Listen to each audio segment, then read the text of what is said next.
Theresa May has sought to reassure worried Tory MPs by insisting that the UK will not be permanently trapped in a customs union with the EU after Brexit.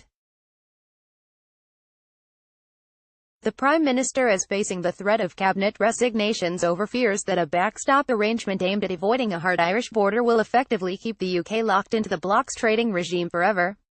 Senior ministers, including Dominic, Raab and Gove, expressed their concerns directly to Mrs May at a mini-cabinet meeting on Thursday evening. It is also understood that Andrea Leadsom, Penny Mordaunt and Esther McVey are considering their positions on the front bench over the row.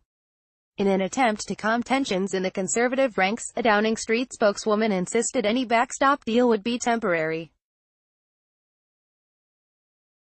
However, she stopped short of saying that any agreement will continue a specific date for when it will come to an end.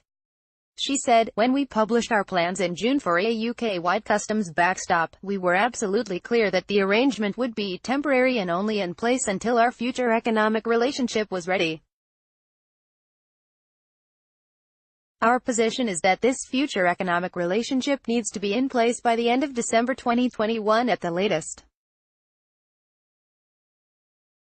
The Prime Minister would never agree to a deal that would trap the UK in a backstop permanently.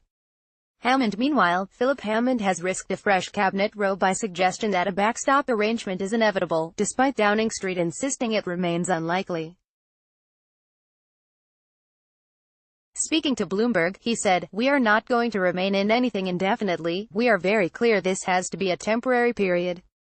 But it is true that there needs to be a period probably following the transition period that we've negotiated before we enter into our long-term partnership, just because of the time it will take to implement the systems required. It is very important to us that business doesn't have to make two sets of changes. That there will effectively be continuity from the current setup through the transition period into any temporary period and then a single set of changes when we move into our long-term new economic partnership with the European Union."